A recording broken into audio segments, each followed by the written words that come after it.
స్వామి, మనిషి జీవితం అసలు ఎలా ఉండాలి స్వామి? నిజంగా టైం ఎక్కడుందండి మనిషికి? ఒక మిషన్ లాగా పనిచేస్తున్నాడు. వేల సంవత్సరాలు, 100 సంవత్సరాలు, లక్షల సంవత్సరాలు బ్రతకచ్చు. సంపాదించుకోవడం కంపల్సరీ. బ్రహ్మాండ పురాణంలోనూ కల్కి పురాణంలో రాసేసి ఉన్నాయి. అవి ఎవరు చదవడానికి టైం లేక ఏదో. మనకంటూ టైంని ఎలా కేటాయించుకోవచ్చు స్వామి? కాన్స్టెంట్ రిమెంబరెన్స్ అంటాం మేము. చాలా మంది ఈ మధ్య షట్ చక్రాల గురించి చాలా రకరకాలుగా చెప్తున్నారు. అవును స్వామి. అది చాలా మంది తెలుసుకోవాలి. మనం తీర్చిదిద్దుకునే అవకాశాన్ని మనమే తీసుకుందాం. ఒకరు ఇవ్వడానికి సంబంధం లేదు. మనం కూడా స్వయం బ్రహ్మలతో సమానమే. మనం ఏం తక్కువ కాదు, దేవుళ్ళతో సమానమే.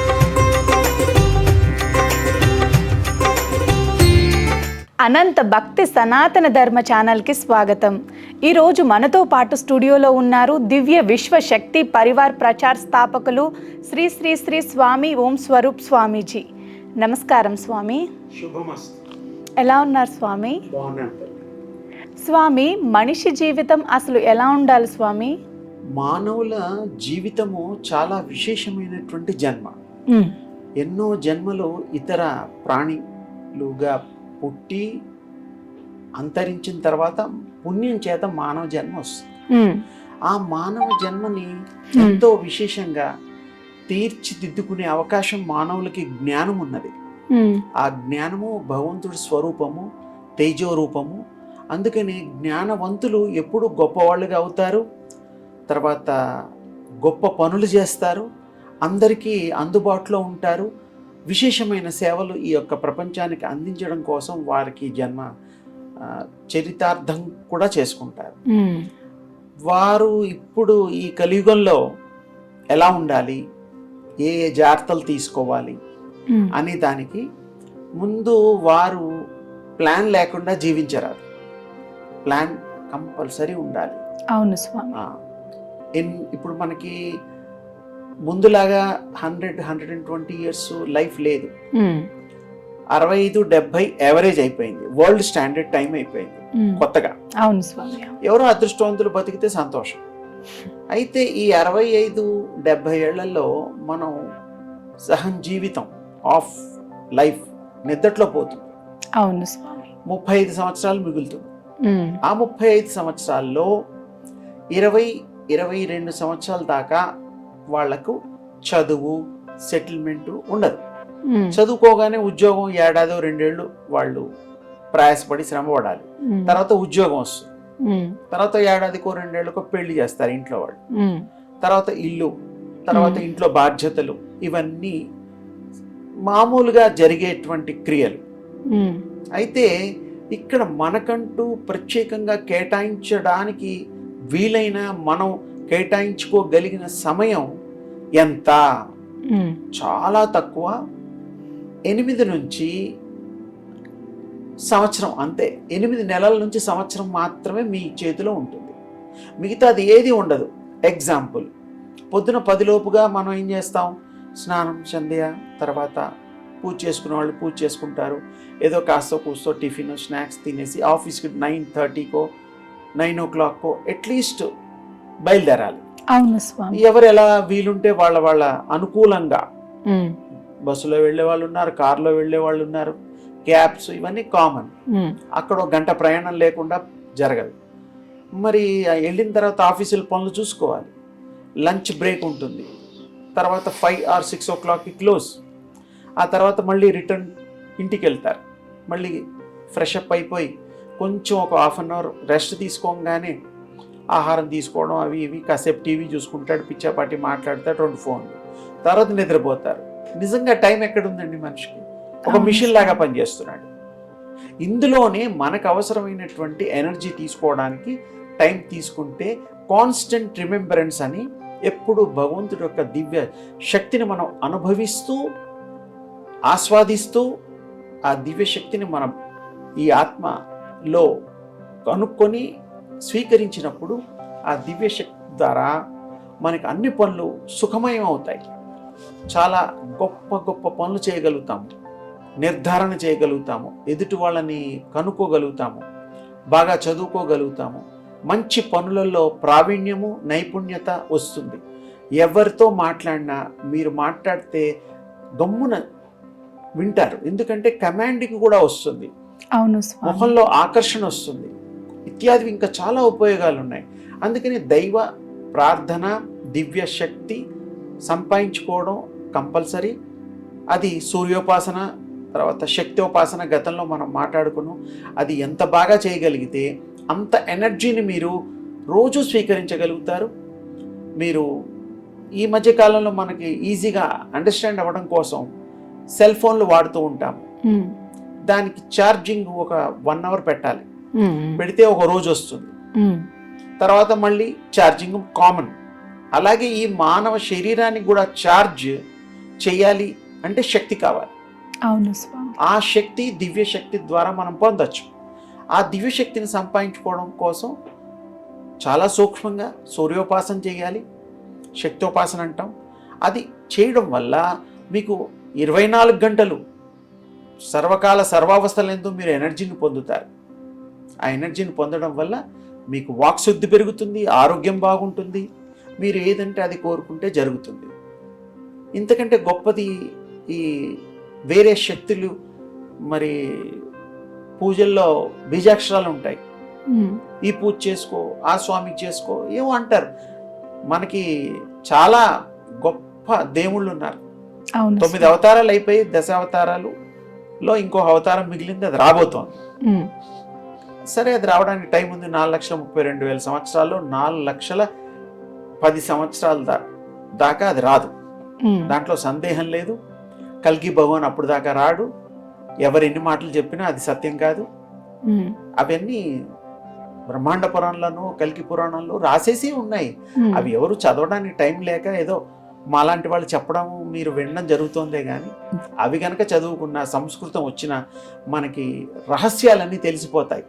బ్రహ్మాండ సృష్టిలో కూడా ఎన్ని ఉన్నాయంటే ఈ కలియుగంలో 4,32,000 సంవత్సరాలు ఎప్పుడు ఏం జరుగుతుందో అన్నీ కూడా మీకు తెలిసిపోయేటట్టుగా అక్కడ ఇవ్వబడ్డది, డీటెయిల్స్ ఉన్నాయి. అట్లాగే ఈ మన సూర్యుడికి సంబంధించిన మానము, సూర్య చంద్రుల నడక. అయితే సూర్యగ్రహం యొక్క, చంద్రగ్రహం యొక్క, ఈ గ్రహాల యొక్క, అన్ని గ్రహాల యొక్క వాటి కార్యక్రమాలు, అవి ఏం చేస్తాయి, ఎప్పుడు ఎలా కాంబినేషన్స్ ఉంటాయి, అవన్నీ ఆస్ట్రాలజీ, ఆ శాస్త్రం వేరు, అది ఖగోళ శాస్త్రం. కానీ అది ఏమిటంటే మనుషులకి సంబంధం కాదు, ప్రకృతికి సంబంధం. మనకు ఇండివిజువల్గా తీసుకోవాలి అంటే అది అందరికీ సూట్ అవ్వదు. ఎందుకంటే ఒక్కొక్క గ్రహానికి 100 కోట్ల మనుషులకి ఆ ఇన్ఫ్లుయెన్స్ ఉంటుంది. ఇప్పుడు ప్రపంచ జనాభా 900 కోట్లు ఉజ్జాయింపుగా. 9 గ్రహాలు ఉన్నాయి, ఈచ్ గ్రహం 100 కోట్లు అయిపోయి. 27 నక్షత్రాలు ఉన్నాయి, తర్వాత 12 రాసులు ఉన్నాయి, దరిదాపు 80 కోట్లు 78 కోట్లు అలా వస్తుంది లెక్క. ఇవన్నీ లెక్కలు ఉన్నా అందరూ ఒకలా ఉండరు, ఆలోచనలు ఒకలా ఉండవు. ఇది మనకి చాలా ఈ రోజుల్లో ఈజీగా అర్థం అవడం కోసం ఏంటంటే, మన ఓటర్ ఐడి కార్డు మనం తీసుకున్నా, ఏదన్నా ఐడెంటిటీ కార్డు తీసుకున్నా థంబ్ ఇంప్రెషన్స్ చేస్తారు. ఒక మనిషికి ఇంకొక మనిషికి ఆ థంబ్ ఇంప్రెషన్ కుదరదు, కలవదు. అలాగే ఐస్ ఫొటోస్ తీస్తారు.